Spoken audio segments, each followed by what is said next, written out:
Hello दोस्तों, कैसे हो आप सब। और यहाँ पर दो महत्वपूर्ण अपडेट है। सीटीएसपी जो है इसमें आवेदन फॉर्म भरने का डेट को बढ़ा दिया गया है। इसमें 27 अप्रैल अब जो है लास्ट डेट है। ठीक है, इसका नोटिफिकेशन जो है आ चुका है। दूसरा जो है ये देख लीजिए, भारतीय छत्तीसगढ़ शासन खेल एवं युवा कल्याण विभाग, यहाँ पर आप लोग को जो है पात्र के बाद जो है सूची जारी कर दी गई थी। इसमें दोस्तों 1:15 में कौशल परीक्षा के लिए बुलाया जा रहा है। याद रखिए ना, 1:15 में कौशल परीक्षा के लिए फोन करके बुलाया जा रहा है। तो अगर आपका नाम 1:15 में है इस भर्ती में तो ध्यान रखिएगा। नमस्कार दोस्तों, कैसे हो आप सब। और आप सभी का स्वागत है एक बार फिर हमारे चैनल में। और दोस्तों, जिला विधिक सेवा प्राधिकरण जांजगीर, यहाँ पर भी दोस्तों वैकेंसी जारी कर दी गई है। लगभग सभी जिला में ये वैकेंसी जो है जारी की गई है, सभी कोर्ट्स में कहना चाहिए। ठीक है, तो अंतिम तिथि यहाँ पर 20 मई 2025। क्या क्या इसमें डिटेल्स है देख लीजिए।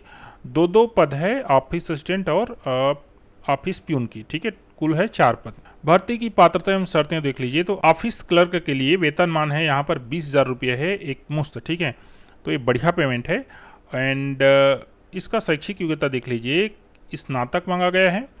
एंड बुनियादी वर्ड प्रोसेसिंग कौशल, कंप्यूटर संचालित करने की क्षमता और डाटा फीड करने की कौशल होना चाहिए। कुल मिला के डाटा एंट्री ऑपरेटर का वर्क होना चाहिए। पेपर की उचित सेटिंग के साथ अच्छी टाइपिंग गति की दक्षता होना आवश्यक है।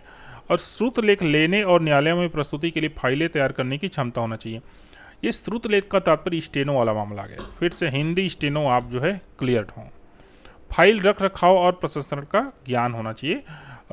भृत्य मुंशी अटेंडेंट के लिए तो यहाँ पर 12,000 पेमेंट है और 8वीं कक्षा उत्तीर्ण मांगा गया है। लेकिन यहाँ पर उच्च योग्यता के लिए किसी भी प्रकार का जो है बंधन नहीं है। फिर भी ड्राइवर, कुक, माली, इलेक्ट्रीशियन, बढ़ई, प्लम्बर के कार्य में अनुभव जो प्राप्त है उनको प्राथमिकता दी जाएगी। आयु सीमा की बात करें, देख लीजिए, रोजगार कार्यालय का जीवित पंजीयन आवश्यक होना चाहिए। एंड 1 अप्रैल 2025 को 18 से कम और 30 से अधिक न हो। ये आयु सीमा छत्तीसगढ़ के बाहर के अभ्यर्थी हैं।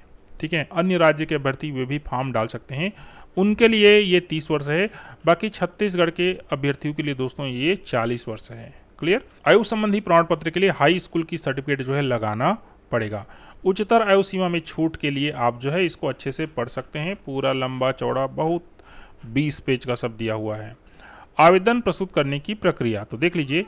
पूर्णतः भरे हुए आवेदन पत्र बंद लिफाफे में जिस पर आवेदित पद का नाम, कार्यालय सहायक क्लर्क अथवा भृत्य मुंशी अटेंडेंट के पद हेतु आवेदन पत्र लिखा हो को कार्यालय जिला न्यायाधीश अध्यक्ष, जिला विधिक प्राधिकरण Janjgir Champa, pin code number इतना के पते पर, देखो, व्यक्तिगत रूप से या रजिस्टर्ड स्पीड पोस्ट या कुरियर द्वारा अंतिम तिथि देख लीजिए 20 मई शाम 5 बजे तक भेजे जा सकेंगे। आवेदन पत्र के साथ क्या क्या चीज़ चाहिए? शैक्षणिक योग्यता, जाति, निवास आदि से संबंधित प्रमाण पत्र की स्वयं सेल्फ अटेस्टेड जो है प्रति लगाना आवश्यक है। ठीक है, जन्म तिथि के लिए हाई स्कूल का सर्टिफिकेट चाहिए, ये पहले ही बोला गया है। आगे बढ़ते हैं। अभ्यर्थियों को सलाह दी जाती है कि वे आवेदन में चस्पा नवीनतम पासपोर्ट साइज फोटो की अतिरिक्त प्रतियां भी रखें। प्रवेश पत्र में आवेदन पत्र में चस्पा फोटोग्राफ की अतिरिक्त प्रति को ही चस्पा करें। ठीक है, ऐसे अभ्यर्थी जो शासकीय सेवा में है वो जो है एनओसी के साथ आवेदन करें। आगे ये पॉइंट महत्वपूर्ण है। अभ्यर्थी आवेदन पत्र प्रेषित करने के पूर्व आवेदन पत्र के सभी आवश्यक दस्तावेज संलग्न करना सुनिश्चित करें, अन्यथा बाद में आवेदन पत्र से भिन्न दस्तावेजों पर कोई विचार नहीं किया जाएगा।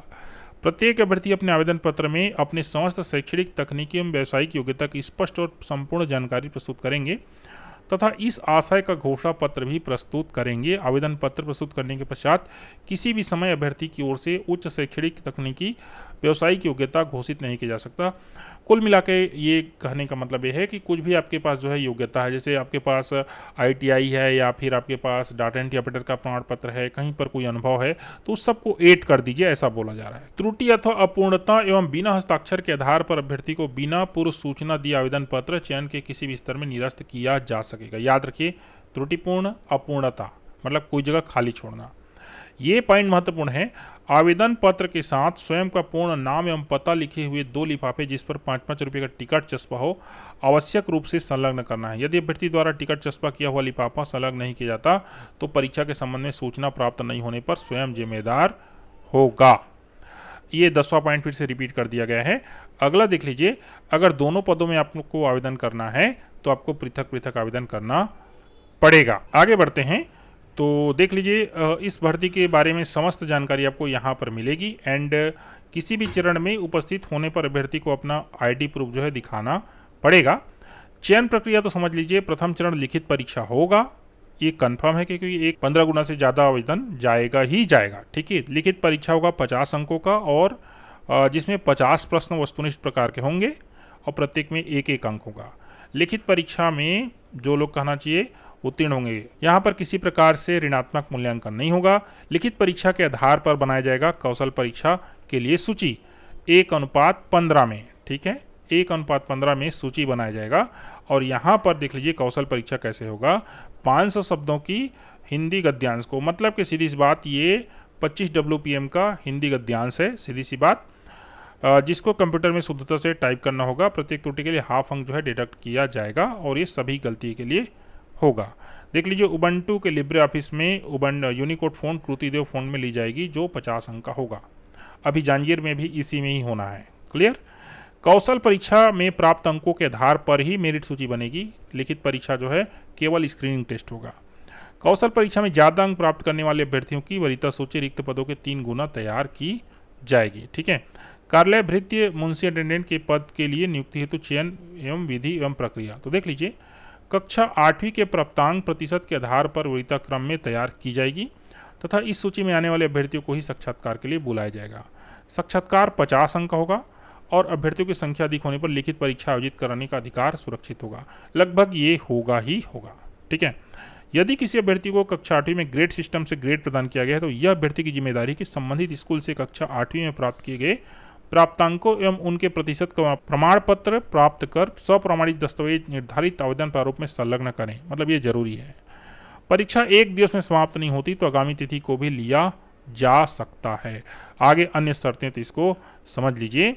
पदों हेतु कौशल परीक्षा में 33% अंक पाना ही पाना है, नहीं तो वो अपात्र माना जाएगा। 50 में मान के चलिए 17 नंबर। ठीक है। आगे है विज्ञापित सभी पदों की प्रतीक्षा सूची 1:3 में जारी की जाएगी।